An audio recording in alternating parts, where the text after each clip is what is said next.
गुर्यात् उत्तराग्रं गूर्चन्नारायणस्य आसनं दत्त्वा प्रतद्विष्णुस्तवदेत परो मात्र चेतत्वाभ्यां पादप्रक्षालनं कृत्वा ॐ प्रतद्विष्णुस्तवदे वीर्याय गुरुवोन भीमः कुजरोगनिष्ठाः వరపూజ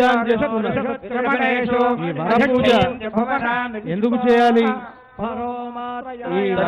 అంటే లౌకికంగా మన ఇళ్లలో కూడా మామగారు అల్లుడి కాళ్ళు కడిగి నెత్తి మీద నీళ్లు చల్లుకుంటారు. అల్లుడి కాళ్ళు కడిగి నెత్తి మీద చల్లుకుంటే అల్లుడికి ఆయుక్షీణం కాదండి. చిన్నవాడికి పెద్దవాళ్ళు నమస్కారం చేయకూడదు కదా. తండ్రి వయసున్నటువంటి మామగారు కొడుకు వయసున్నటువంటి అల్లుడికి కాళ్ళు కడిగి నెత్తి మీద నీళ్లు చల్లుకుంటే ఆ అల్లుడికి ఆయుక్షీణం కాదా అనంటే అసలు ఆ భావనతో చూడొద్దు అని ధర్మశాస్త్రం చెప్తోంది. మనం కన్యాదానం చేసేటువంటి అమ్మాయి ఎవరండి అంటే ఆ అమ్మాయి పేరు ఏదైనా ఆవిడ లక్ష్మీ స్వరూపం. మన దగ్గర ఉండేటువంటి కన్య లక్ష్మీ స్వరూపురాలు. ఇంకే పేరు పెట్టలేదండి. కళ్యాణం అంటే లౌకిక కళ్యాణమైనా దేవుడి కళ్యాణమైనా ఏ కళ్యాణంలోనైనా ఆ కళ్యాణం జరిగేటువంటి కన్య లక్ష్మీ స్వరూప. కళ్యాణం జరిగేటువంటి వరుడు కన్యాదానం పుచ్చుకునేటువంటి వాడు సాక్షాత్తు మహావిష్ణు స్వరూపుడే. ఆయన పేరు పుల్లయ్య కావచ్చు, ఎల్లయ్య కావచ్చు, శివుడు కావచ్చు, సుబ్రహ్మణ్య స్వామి కావచ్చు. దేవుళ్ళైనా మనుష్యులైనా వాళ్ళు విష్ణు స్వరూపులే. ఇక్కడ కూతురు ఎవరైనా లక్ష్మీ స్వరూపమే. కళ్యాణాలు ఎక్కడ జరిగినా మీరు కావాలంటే మామూలు పెళ్లిళ్ళు కూడా చూసుకోండి. మామూలుగా లోక వివాహం ప్రకారమే దేవుడికి కూడా కళ్యాణం జరుగుతుంది. లోకాచార క్రమం ప్రకారమే దైవ కళ్యాణాలైనా జరిగేవి. ఎందుకంటే ఇక్కడ చూడండి, భద్రాచలంలో చేసేటువంటి కళ్యాణం ఒక రకంగా ఉంటుంది, తిరుమలలో చేసేటువంటి కళ్యాణం ఒక రకంగా ఉంటుంది. భద్రాచలంలో సుముహూర్తానికి సరిగ్గా జీలకర్ర బెల్లం పెడతారు, తిరుపతిలో పెట్టరు. అలా పెట్టరేంటండి? తిరుపతిలో మా భద్రాచలంలో జీలకర్ర బెల్లం పెడతారు, మీరు ఎందుకు పెట్టరండి అని తిరుపతి వాళ్ళని అడిగితే వాళ్ళు మాట్లాడినవారు. మనల్ని ఎందుకు మాట్లాడినవారంటే మా సంప్రదాయం ఇదంటారు. ఇంకా దోపలికి వెళితే ఇంకొకళ్ళు ఇంకొక రకంగా చేస్తారు. ఇంకా అటు ఉత్తర దేశానికి వెళితే వాళ్ళు అసలు చేతులు పట్టుకుంటే చాలండి పెళ్ళి అయిపోయిందంటారు. అంటే ఒక్కొక్క చోట అది లోకాచార క్రమం అంటారు. లోకాచారం అని అంటే అక్కడ ఉండేటువంటి ఆచారాన్ని అనుసరించి జరుగుతుంది. భద్రాచలం తెలుగు రాష్ట్రాల్లో ఉంది. తెలుగు రాష్ట్రాల్లో ఉంది కనుక తెలుగు ఆచారం ప్రకారం ఇక్కడ అన్నీ జరుగుతాయి. అందుకని ఇక్కడ చేసేటువంటి ఈ కళ్యాణంలో వరపూజ అని జరిగినప్పుడు ఆ వరపూజలో స్వామిని విష్ణు స్వరూపంగాను అమ్మవారిని లక్ష్మీ స్వరూపంగాను భావించి కళ్యాణం చేస్తున్నారు. అలా వరపూజ అయిన తర్వాత ఆ సందర్భంగానే మన భద్రాచలంలో ఉండేటువంటి విశేషం ఒకటి, సీతమ్మ వారికి చేయించేటువంటి చింతాకు పథకం, రాముల వారికి చేసినటువంటి పచ్చల పథకం. ఇప్పుడు పచ్చల పథకాన్ని రాముల వారికి ధరింపజేస్తూ ఉన్నారు. ఆ పచ్చల పథకాన్ని రామదాసు గారు తయారు చేశారు. ఆయన 10,000 వరహాలు ఖర్చు పెట్టారట. మనకు ఆయన కీర్తనలో చెప్తారు, భరతునకు చేయిస్తి పచ్చల పథకము రామచంద్ర, ఆ పథకమునకు పట్టే 10,000 వరహాలు రామచంద్ర. భరతునికి పచ్చల పథకం చేయించన్నారు. మరి భరతుడు లేడు కదండి, పచ్చల పథకం ఎక్కడికి ఎవరికి వేస్తారు అని అంటే భరతుడి స్థానంలో రామచంద్రమూర్తి ఉన్నాడండి. ఆయనకి చతుర్భుజాలు ఉన్నాయి కదా, ఆ చతుర్భుజాల్లో శంఖచక్రాలు కలిపి భరత శత్రుఘ్నులు కనుక భరతుడు అంటే రామచంద్రమూర్తి అనే అభిప్రాయం. అందుకని ఆయనకే ఆ పచ్చల పథకాన్ని ధరింపజేస్తారు. కళ్యాణ సమయంలో పచ్చల పథకాన్ని అర్చక స్వాములు అందరికీ దర్శింపజేస్తున్నారు. అందరూ సేవించండి. అది రామచంద్రమూర్తికి ఈ సందర్భంలో ధరింపజేస్తారు. వరపూజలో భాగంగా ఈ ఆభరణాలని స్వామివారికి ధరింపజేస్తూ ఉన్నారు. ఓం అర్చద ప్రార్చద ప్రియమేధాగో అర్చదాపుత్రగా ఉదపురన్న దృష్వర్చదార్చద ప్రార్చద.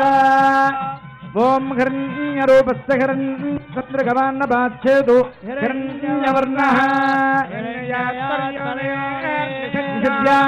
హిరణ్యదాదద్యన్నమస్మై. శ్రీరామచంద్ర స్వామిని సమర్పయామి. స్వామివారికి పచ్చల పథకం ధరింపజేసిన తర్వాత సీతమ్మ వారికి చింతాకు పథకం. ఈ చింతాకు పథకాన్ని సీతమ్మ వారికి చేయించారట. సీతమ్మకు చేయిస్తి చింతాకు పథకము రామచంద్ర ఆ పథకమునకు పట్టే 10,000 వరహాలు రామచంద్ర. 10,000 వరహాలు పట్టింది దానికి. చింతాకు పథకానికి 10,000. అందుకని అన్నిటికీ 10,000. అంత మొత్తం గుత్తాగా సొమ్ము అంత చెప్పేస్తున్నారు. ఒక్కొక్క దానికి అన్నిటికీ 10,000.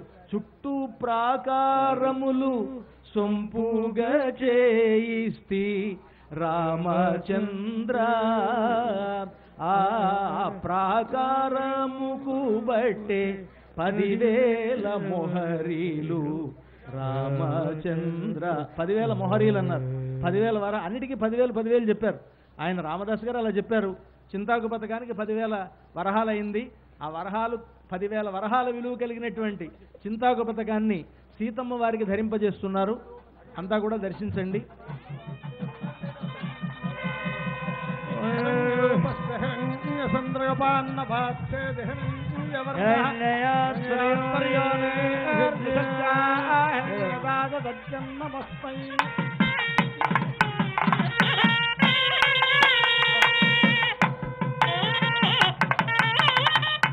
రామదాసు గారు సీతమ్మ వారికి రాముల వారికి ఆలయానికి ఖర్చు పెట్టి పాప ఆయన జైల్లో పడ్డారు.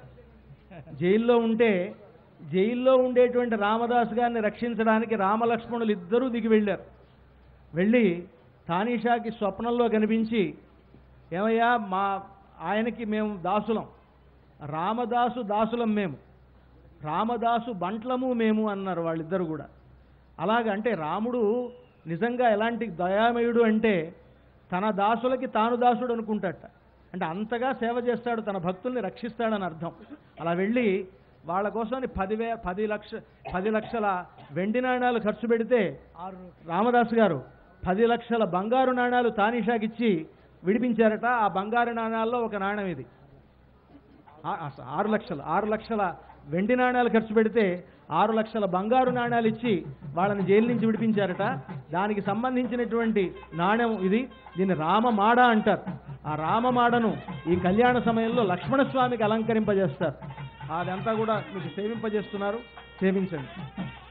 ఓం అర్చత ప్రార్చత ప్రియమేధాసో అర్చత అర్చందు పుత్రగా ఉదర్శ్వచ్చత అర్చత ప్రార్చత హిరణ్యరూపస్య హిరణ్యచంద్రగపాన్నపాచ్ఛేదు హిరణ్యవర్ణః హిరణ్యజాత్ పరియోనేర్నిషద్యా హిరణ్యదాదద్యన్నమస్మై.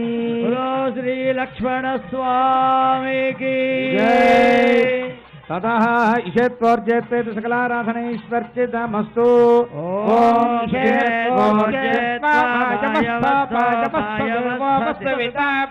పూజలో భాగంగానే ఇవన్నీ జరుగుతున్నాయి. మనం ఇందాక చెప్పుకుంటూ మధుబర్కం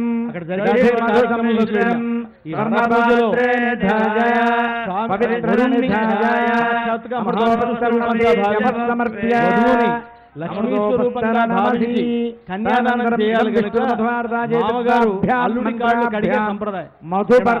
అనేటువంటి భావన కన్యాదానం పుచ్చుకునేటువంటి ఆ వరుడు సాక్షాత్తు విష్ణువు కనుక దానం పుచ్చుకునేటువంటి శక్తి ఒక విష్ణువుకే ఉంటుంది. కనుక అలాంటి శక్తి కలిగిన వాడు వరుడు అనేటువంటి భావనతో మామగారు సాక్షాత్తు మహావిష్ణువే రామచంద్రమూర్తి రూపంతో ఉన్నారు. సాక్షాత్తు మహాలక్ష్మియే సీతా అమ్మవారి రూపంలో ఉన్నారు.